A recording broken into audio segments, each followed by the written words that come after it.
have it for the evening, and you unscrew that, pull the card out, put another card in, give it back, reprogrammed.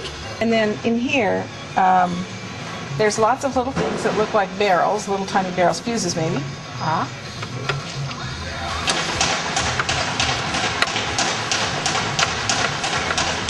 Most of this is just motor driver, it looks like.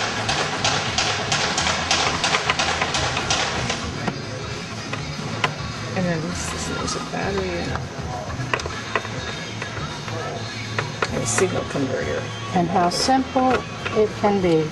Just a screwdriver.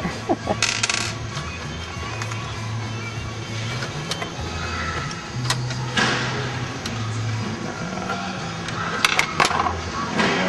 It's not breaking. Excited. Okay. Who knows? That's just the power supply. Okay. That's the power supply. Yeah. That's no big deal. Standard switching transistorized full wave rectified power supply. On this board up here, what are these things like with the 20 pins and the 10 pins and so forth, do you think? You can't plug Verification. into those. Verification. Make sure it's working. Test points. Oh, test points. Yeah. And these are pass-throughs to the other board on the other side. Same thing with this. Drives both sides. But this is to verify with the right equipment is what it looks like to me from inside, is to verify that the LEDs are working. It gives a status quo of what's going on. This obviously has a battery in it. Well, this is the battery in here, and then this says signal converter here. Right, which is the power supply. Right. Okay. This converts it and drops it down to the different things. the different voltages that it needs. 12, 5, and 3, I believe. That's it then. Otherwise, it's... What ports? Can you identify for us, like all the ports that you see? Any place you can plug something into anything? Okay. That right there is to open. I mean, that you can reprogram or do whatever, verify and check stuff. That's what the system runs off of, is the ROMs. I mean, you can plug into it and see what's going on with the whole machine. So it's like probably like a diagnostic. Diagnostic port, yeah. Now, on the touch screens, they have something called a JTAG connector inside that they can take over the motherboard with and reprogram it. So would this be that kind of equivalent thing? Okay. Exactly. So you could take it over. You can take it over and do the same thing. Okay. It's pretty much what it looks like. JTAG is common with even satellite receivers. Dish has them. DirecTV has them. Quite a few of your new low jacks in your cars and stuff have JTAGs. And it's just verification. And that code is what lets you in. As long as you have the code, you can read or do what you need to. Now, assuming it was programmed to be able to handle a wireless communications device. It is. Be a serial. But how would you do wireless on that? Through the serial on this particular one. Which is where? They did make serial wireless. This is serial?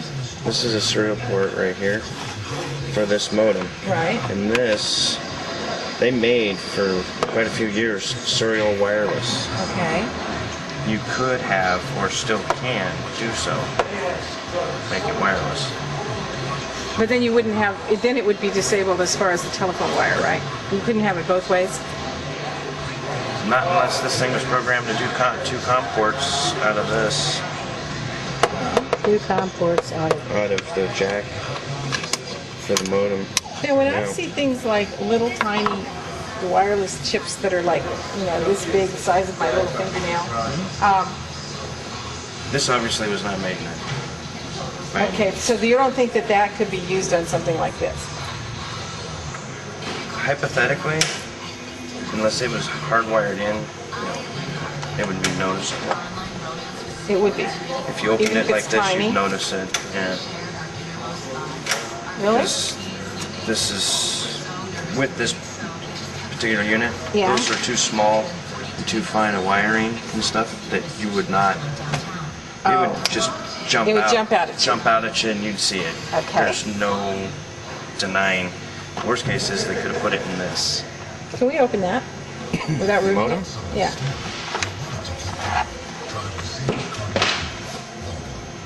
They were transferring data at one point Through the modem. through their cell phones like this. They couldn't get the modem Through to the work. serial. Okay, so how does that? How would you do Plug that? it through here Okay. and tell it to tell this How would you do that? to go and send everything to. Tell the ROM to tell everything to send to the serial port, which would be this, Okay. which most of your cell phones are serial. But you still USB have to is wire it serial. in, right? You'd still have to actually plug it in. Yeah. Okay. So you had to open it or do through this serial port here, which is they've got wide open. This right here? This is actually a COM port, which they could have just plugged right into the back of and told it to send it through COM.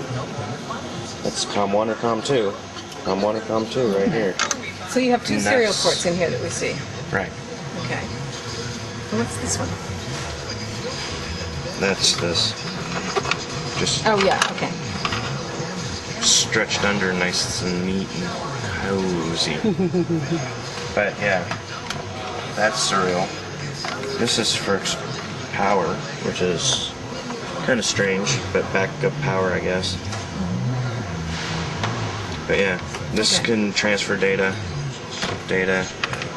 Why they would have a phone line in and out, I don't know, unless you daisy chain all the machines together.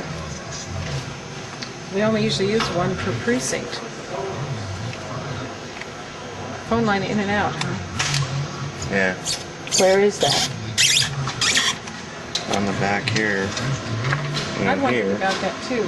Line and phone, which the phone would be the side that you put like another machine or something on.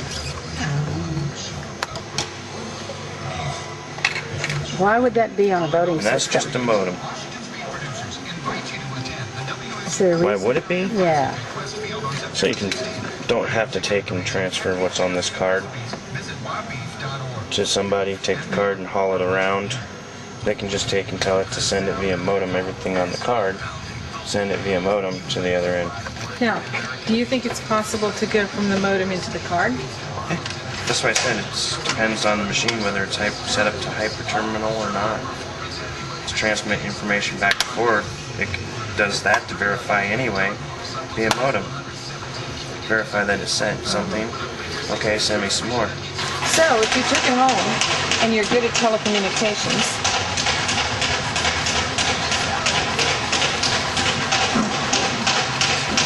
so what I'm going to ask is, if you took it home and you're good at telecommunications and you don't want to get this modem, you don't want to pull the card out, then you could play with it through the modem, Through the serial port or the modem. or through the serial port or the modem.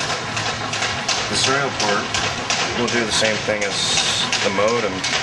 It's just another way of talking in or out of the machine. And since that's open, I don't know what the ROM has been written for, but if it's open and not capped, you could probably just jump right in and pull all the information off the machine. Oh. Because it's not capped off. And if you can pull it all off, then you'll have a better. Then you have Yeah, you can analyze it and make a you get pseudo better- program. Right, you can take and transmit back. This is what I want to be put on and do it. Okay.